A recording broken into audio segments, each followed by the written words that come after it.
So keep practicing your chords, and that will, you know, definitely help you, because knowing your chord and your theory will also help you advance, and using bass notes and stuff like that. Copying a soloist is more important than you think. You know, Obviously, it's not all when a quartet or a trio or whatever is playing. It's not only just about who's playing the main lines, like or whatever. You know, Obviously, yeah, it's good to know, your jazz modes, like your Mixolydian and your Aeolian, and and so on and so forth. And obviously, your major scale plays a very big important part, especially in traditional Bach jazz and in blues as well. Uh, Another thing that a lot of players need to learn too is you have to learn to complement the music. Don't play too thick. Like if I'm playing, if it's just like in a blues, don't go. Don't do that. Just nicely glisten. You just go.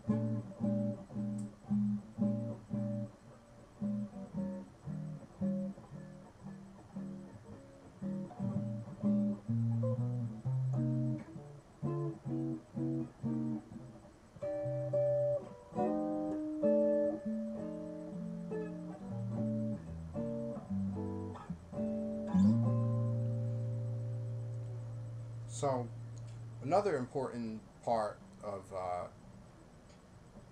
jazz is turnovers. A lot of tunes, a lot of the standards have turnovers, such as the one I've just shown you. It's a very famous turnover. It's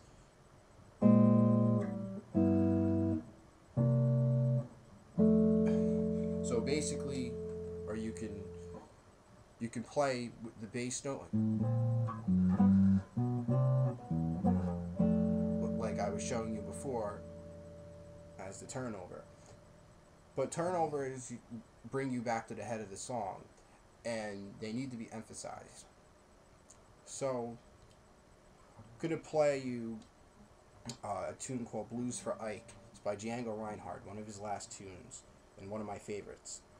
I'm not gonna play the melody. I'm just gonna play the chords because this isn't about theory of melody and soloing. It's just about the chord, which is probably the most essential part of jazz. So, one, two, three, four.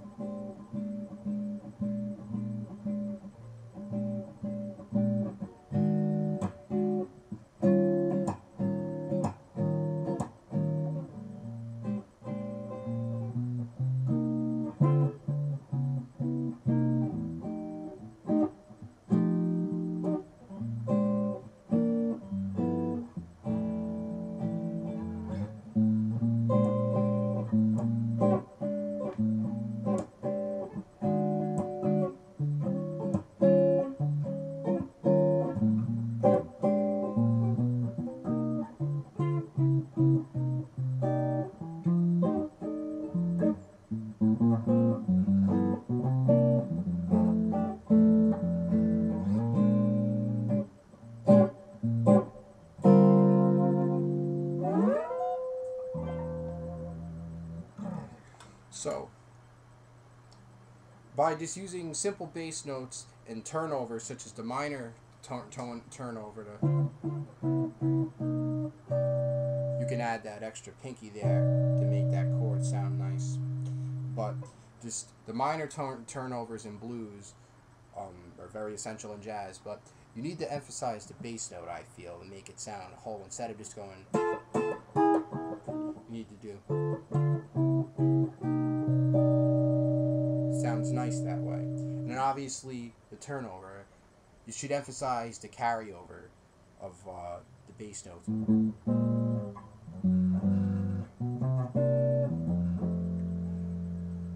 Basically, the chords that I'm playing here, this is an odd shaped chord, not very common to use. A lot of people would use the B flat 13th, but I think the ninth sounds cool. It's the only ninth on the standard tune guitar, that doesn't have to use the pointer finger. All the other nines use the pointer finger. But this one, obviously, because the note is open at the end. But it sounds cool.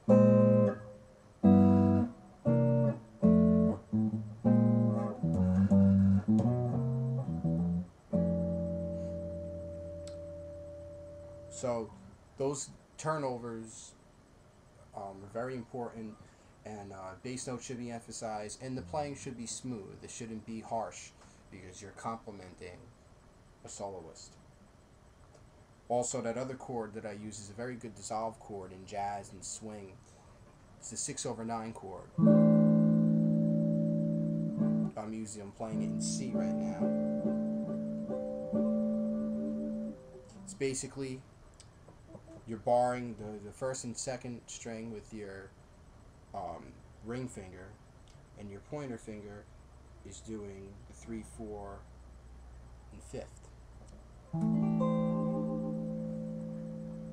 It's used a lot in sub genres of jazz, such as rockabilly and swing. But jazz players use it sometimes too, and it's a nice way to dissolve a song at the end. So if I'm playing a C blues,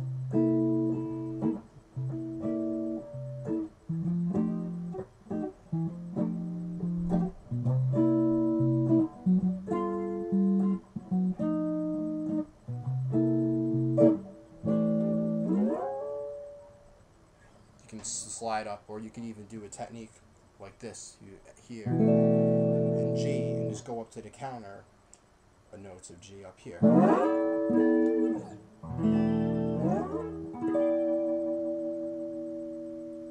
So these tips that I'm giving you, I've been playing jazz guitar for about 6, 7 years now. I've played a few jazz gigs. I play a lot with combos and such. And it's very important to know your place within a combo. And basically, if you do that, I feel that you'll flourish if you can see these different types of chords and the bass notes that counter the melody, and basically just keep playing, keep picking, and good luck.